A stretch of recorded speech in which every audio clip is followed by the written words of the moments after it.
Welcome to I Love You So Much. My name is Reed Fish. I'm here with my good friend Tyler Labine. Hi, I'm Tyler. We're two divorced dads getting better. Trying to. Yeah, trying to. What is the opposite of toxic masculinity? Yeah, my friend Steve asked me that, and I was like, it seems like there's an obvious answer, but then every answer you kind of come to this like, well, wait. I mean, there's got to be a healthy masculinity. There's got to be like a calibrated masculinity that exists, because I don't think masculinity in and of itself is bad. Yeah, everyone has masculine and feminine. I feel like it's a masculinity that can coexist with femininity in one person in a way that is healthy. the term masculinity is up for debate, you know, like I think that like the things we were modeled and the things that we're told are equate to masculinity were mostly just totally like fabricated lies, you know, like what was modeled for us in the 80s, especially. You're a little young for that, but like, you know, we've talked about this before. We were just taught that, like, you know, lie to get the girl, you know, you gotta have biceps, you gotta be strong and silent, you gotta be able to make a fire. You got to build a house. You got to be able to erect a barn. Have you ever erected a barn? Yes. Really? No.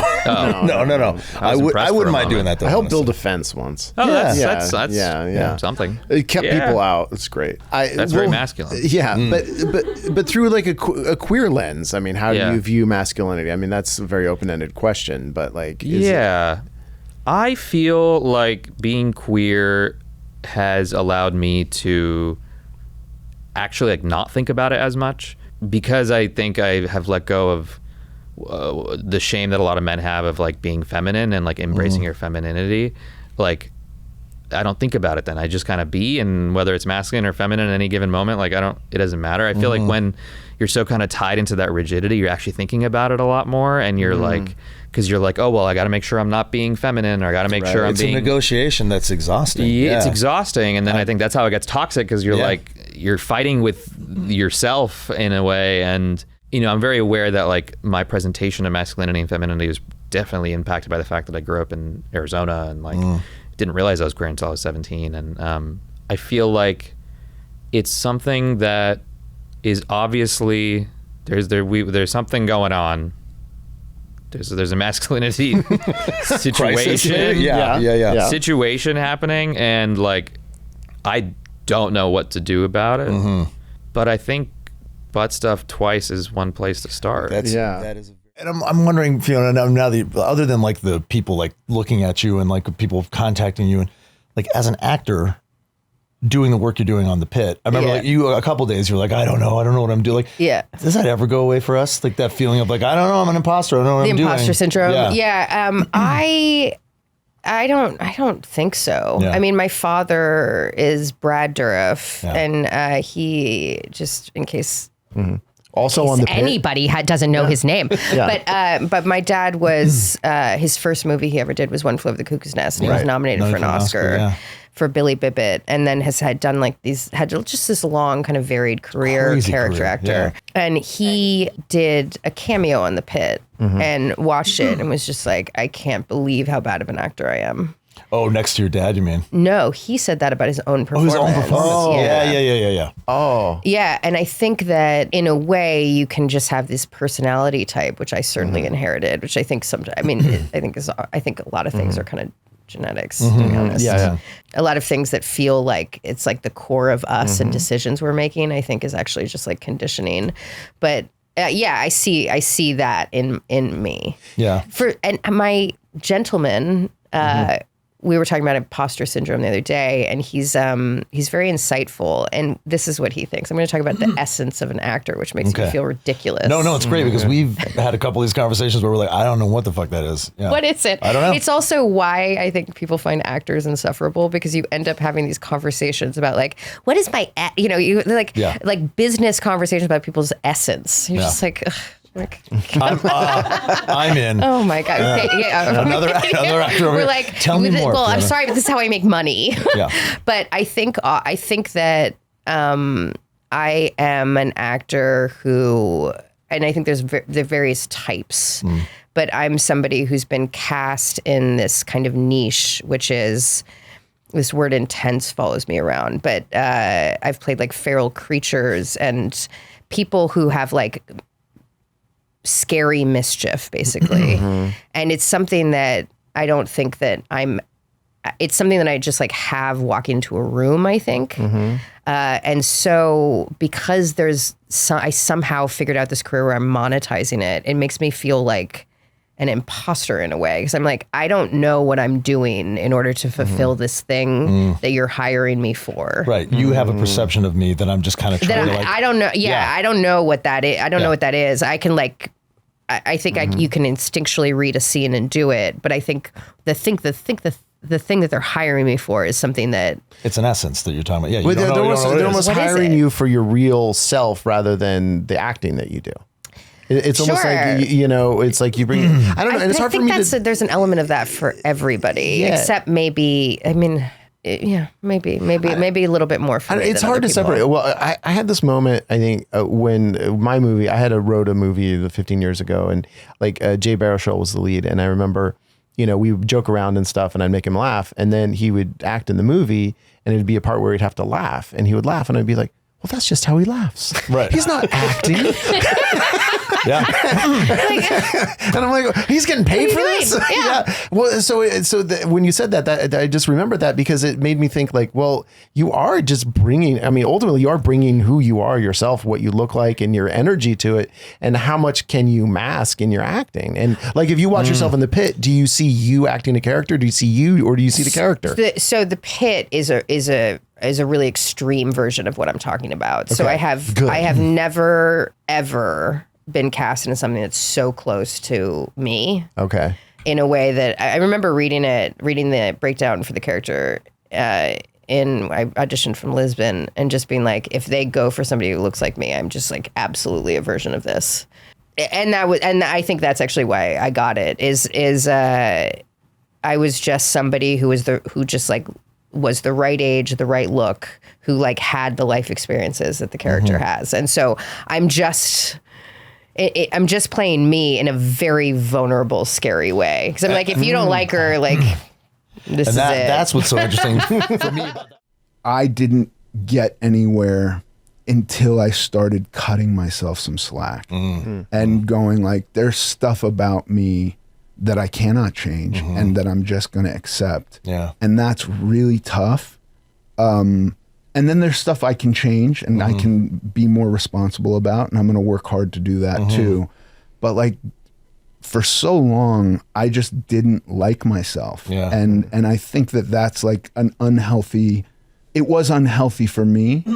And so that more than anything is what I'm trying to say to people. Yeah. I find like, because Instagram is that's like my biggest platform. Is so image heavy that like sometimes you just look at the picture and don't read the caption. Not me. I always read you. I love what you say. And I've been doing Substack now where I can spend 2,000 words trying to get into the weeds about like, I'm struggling with this every day, and it gets easier. It doesn't get easy. It's still this is a lifelong thing. Yeah. And everything I'm talking about is truly unique to me. Yeah. I do not affix this necessity to anybody else, but I know a lot of people want to change their bodies. And like, yes, it's possible to do, but like it sucks when you are expecting the mental to come along with the physical, and it just doesn't happen. Yeah. Well, yeah, and I think with the image-based stuff, and I don't think I've been following you, Ethan, on Instagram, but I know, but I have seen it. I know it's going to rectify this. Shame. I'm going to rectify it. And I know even Tyler, your content, it's a lot of like gym content, right? Yeah. And it's a lot of like muscles and It's taking a page out of this guy. Well, yeah, I mean, talk about guns. No, I'm literally, I'm serious. Yeah.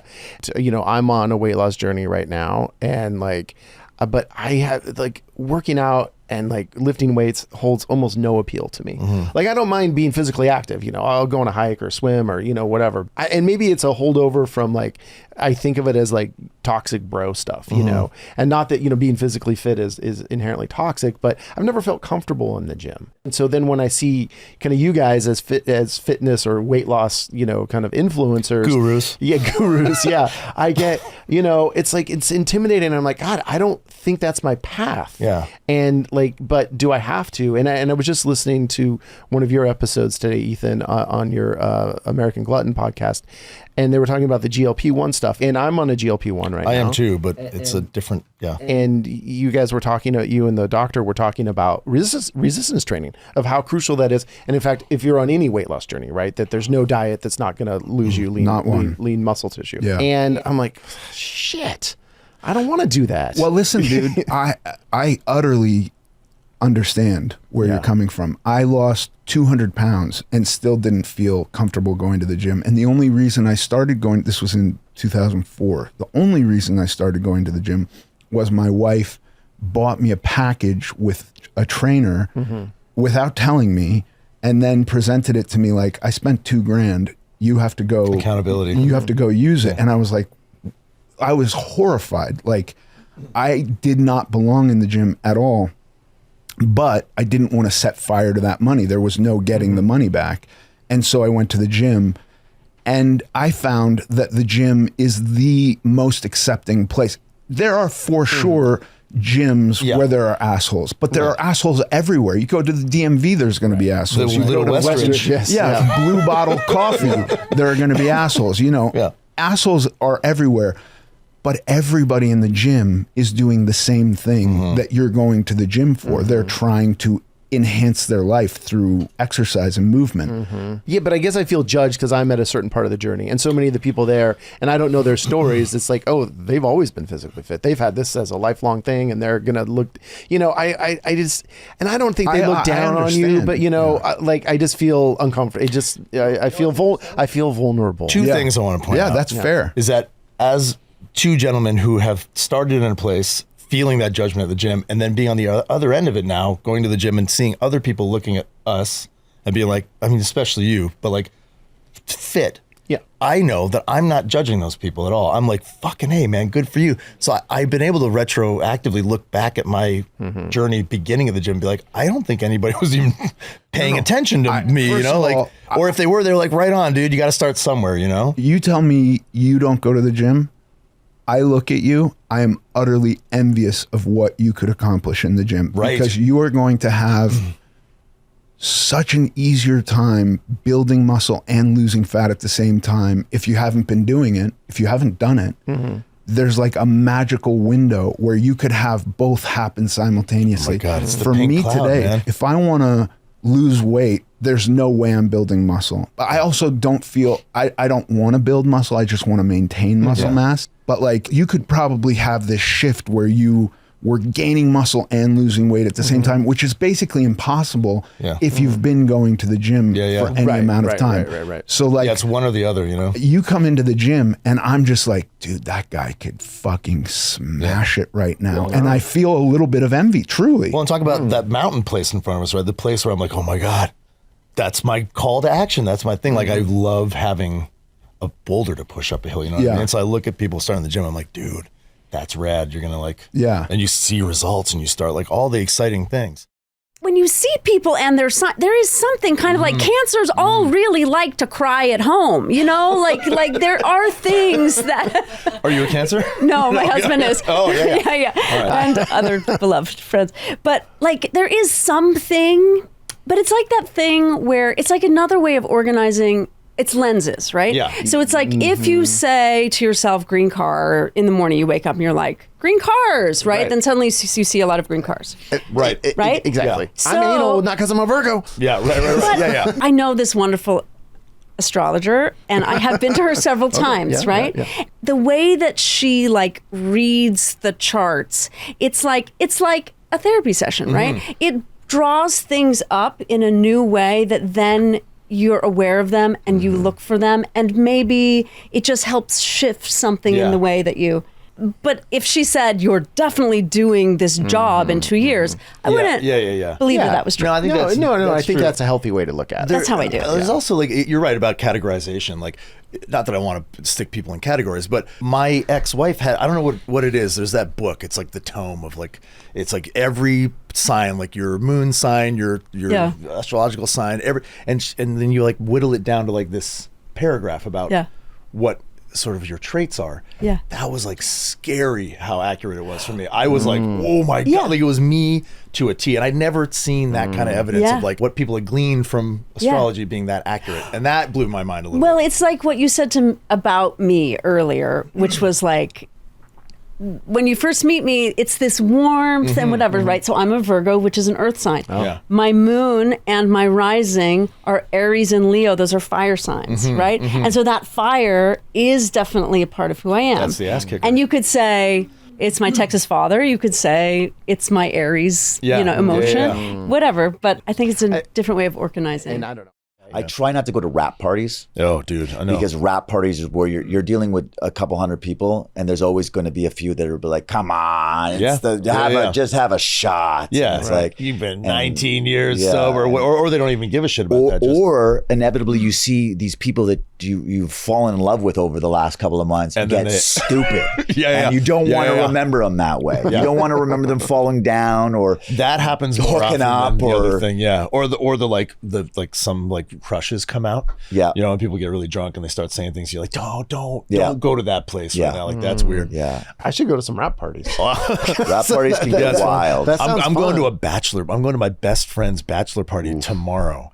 He's not a huge drinker, but he is a drinker, and all of our friends that are going to be there are drinkers, and it's a bachelor party. Like and you know, I can do anything sober. I know I can. I've done it all. Yeah. My analogy for this kind of thing is like, it's like when you go into a sauna and you're like waiting for the good sweat to break. Right. But before that, it's like, holy fuck, I gotta get out of this fucking sauna, man. Like I can't handle this. I can't handle. And then the sweat breaks and you're just like, oh my God.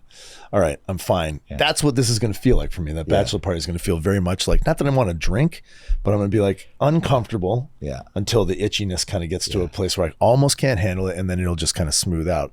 So but I'm heading into that willingly, you know? Do you feel confident? Yeah, I don't...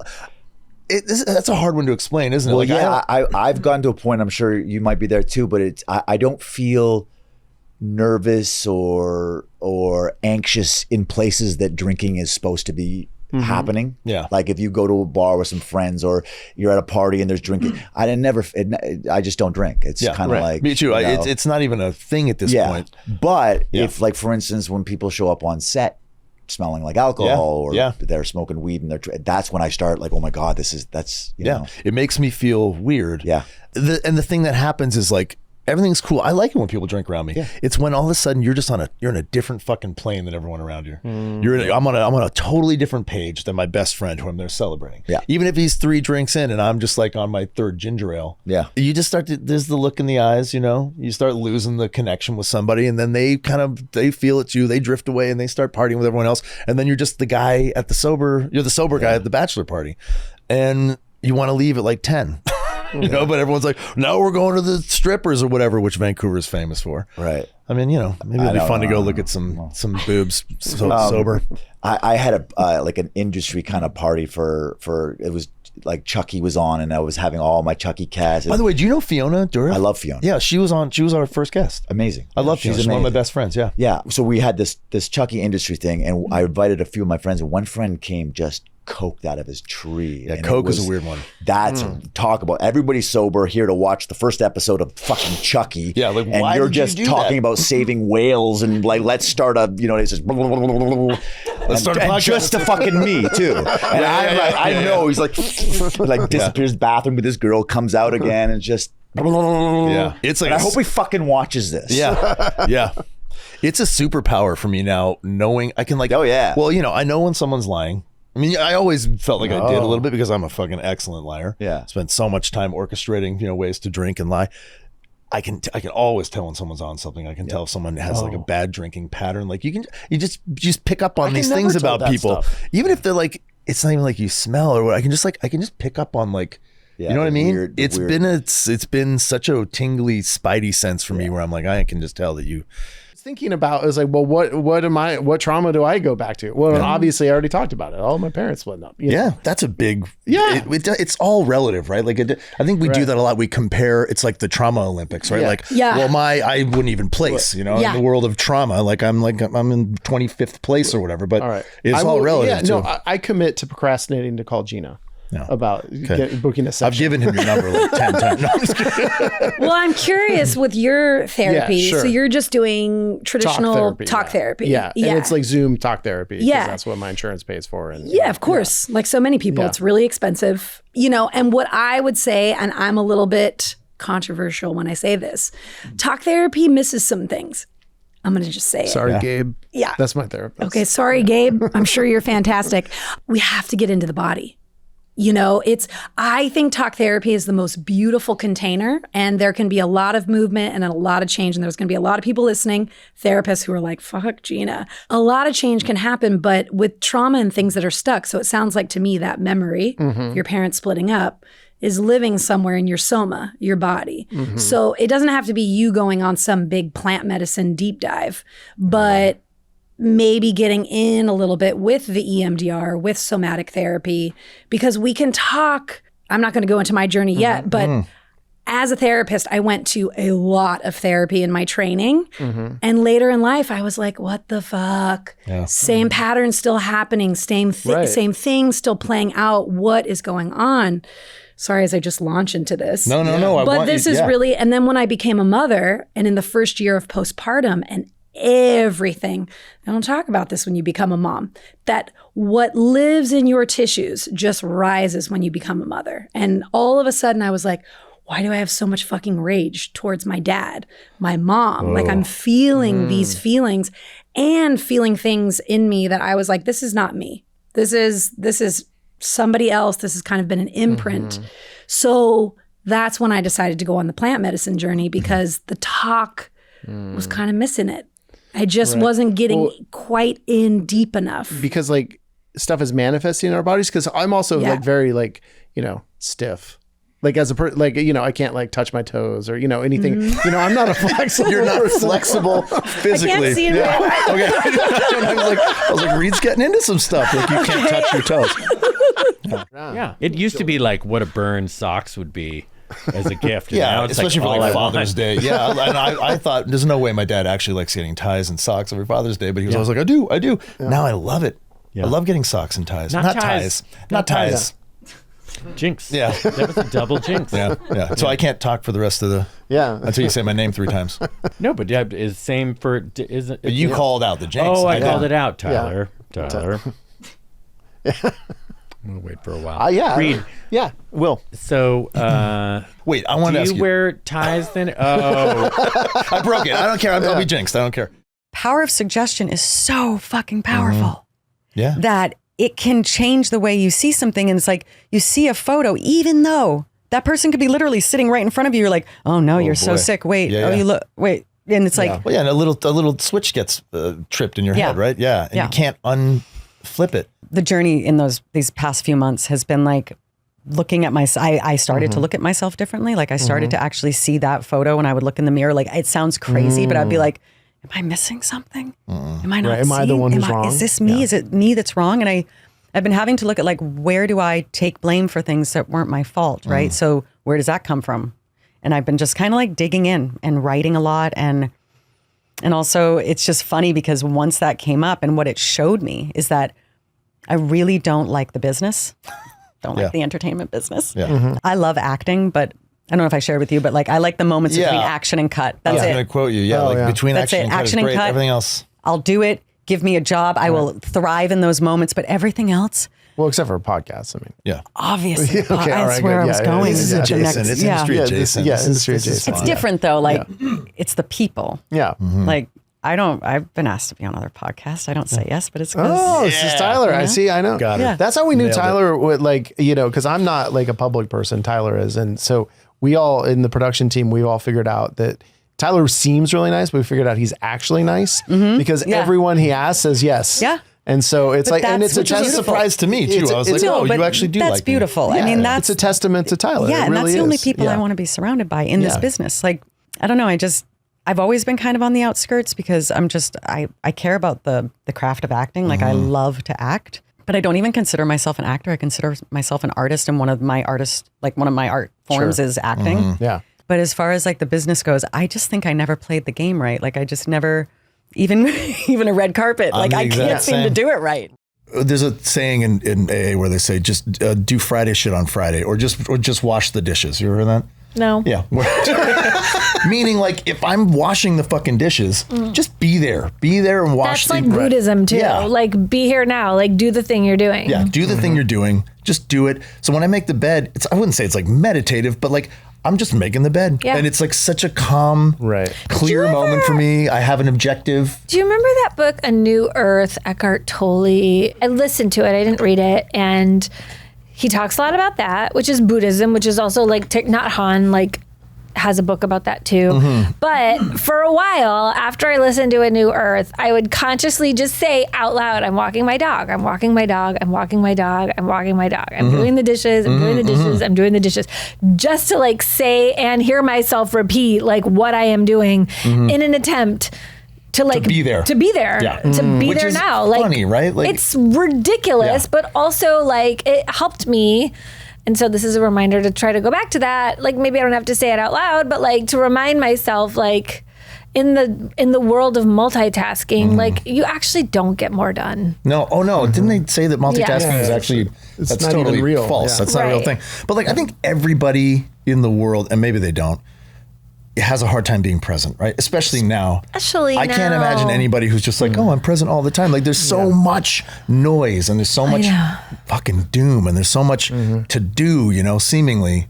To have a reprieve, any reprieve from all of it for me is like, yes, thank you. I'll do it. I'll do the fucking dishes. I'll make my bed. I'll do laundry. I'll like any of them. It's always a menial task that I'm like, But do you, thank God. Do you find I put my phone down for 5 minutes? Saying that mantra when you're doing it, does that help you not only exist in the moment, but does it actually make that process enjoyable? Like, I don't particularly like doing the dishes, but if I sit there saying I'm doing the dishes, am I going to like it? No. Okay. No. I don't think so. It just, for me, helped me to just try to focus on doing the dishes instead of being like, oh shit, I have to do this thing, I have to do that thing. Right. I like do 5 things at once in the kitchen, and I'm not like a chef or anything at all, but like I'll be like, oh, I'm like doing the dog food, and then I'm like, oh, I have to do, and like I'm like looking one day, I don't think I have ADHD or anything like that. Yes. Not a doctor, but yes. But also like I'll look up and be like, the water's running, the refrigerator's open, the dog food is out, like all the shit is happening all at once, and I'm like, dude, slow the fuck down. Do like one fucking thing. Slow down. Like make the dog food. Well, I'm really just pouring it into a thing, but you know what I mean. You were talking about your like negative self-talk and your like hate for yourself. You were like, oh, it's imprinted in my brain. I don't remember the exact words you used. And I wake up every morning and it's just this litany of shit about myself. Do you wake up in the Thunderdome? I wake up in the Thunderdome, man. Dude, it's a fucking melee every night. Well, fucking sweat-soaked bed. Oh yeah. Do you sweat in your bed too? Dude, I wake up in puddles, man. I can't have a partner. Like, are you okay? And I'm like, yeah, it's bad. Dude, literally, I'd been told like you really twitch and shake and look like you're going through a lot. I sleepwalk and sleep talk every night of my life. Dude, yeah. Yeah, it's crazy. Yeah, one time in X, we recorded us sleeping because they had that app that can record like you're snoring or whatever. And it was so scary. First of all, it was me. The first thing we caught was me going, who are these people? And then the next thing was, did they pay to get in here? Yeah. I have that app where like it's triggered by any sound. It's fucking spooky hearing yourself talk back in your sleep, man. Yeah, and then it labels what it hears. So that was labeled angry Jew. Smart. It struck me because I think we all struggle with that, with negative self-talk. Yeah. Tyler's a very successful actor and, you know, whatever, and a, you know, dad, and, you know, so successful. He struggles with it. I've heard Stella talk about it. I talk about it. And I was just struck by looking at you up on stage and being like, this is such a distillation of like what so many people would want to be. And I think like you are like so good at it. And I think I remember I was standing there after the show and you're in the merch line selling t-shirts and there's just people lined up and you can see the look on their faces. Like they love you. They think you're awesome. And then you go and have negative self-talk. Yeah. It breaks my heart. Oh man, he's gonna cry.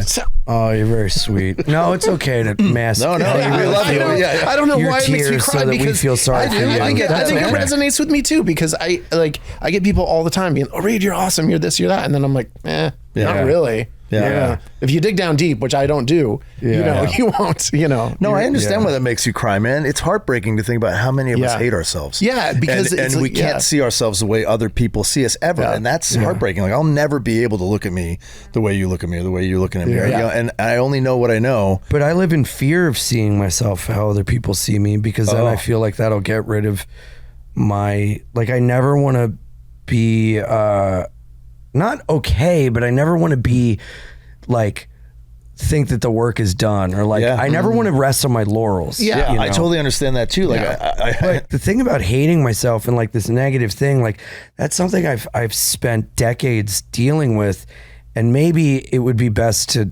add this into when I talk about it, but like, I've now, through dealing with it, and I think something in order to get through it is I've had to make friends with it in a way of like, when it does crop up, be like, oh, there he is again. What's up, dude? King Dickhead's back in town, rather than listen to it and go, you're true. This is true. You're right. I am a piece of shit. Because I give me any excuse to hate myself and I'll grab onto it and like live in it. It's the shits, man. And you feel yourself latch onto the thing. Oh, yeah. And it feels like a choice. Like, I'm choosing to go down this fucking path, but it's not. I can't. Yeah. But it's funny you say, like, I personify my fucking inner dickhead as well. Yeah. And basically say, like, hey, thanks, man. I know what you're here to do. I appreciate it. You've been a tool in my life, in more ways than one. And I don't need it right now, but like, it's a crazy, this fucking. Well, I mean, Reed, do you feel that way sometimes too? Do you ever think like, because this is the only way I've been able to navigate life is through like, almost like this fucked up sense of gratitude of like, well, these things happen and I let it define me for so long and I let it tear me down and I obsessed over these things. But now, like, I'm finally enjoying who I am and loving the life that I have for the most part. And all those things have made me who I am. So I almost have to be like thankful for it. And I have a fear of not like, what if I feel finally good one day? But it's like, I don't know, that stuff keeps you in my toes in a way. And it's like, I'd rather be, like, I don't know, clawing my way through a forest to see the beautiful shoreline than to just be walking around with no scrapes on my foot or nothing and and then be like, well, I mean, I don't even feel like going to the shore. Like, it's like, whoa, what adventure is this going to take me today? Like, I don't know. I have to look at it that way. I'm so happy to be doing this with you, and you're just so open all the time. Oh, thanks, and I'm crying again. But I love you, dude. So thank you, especially to our patrons on Patreon. We really couldn't do this without you. We appreciate you a lot. We love you so much. Thank you so much. Bye, guys. Thank you.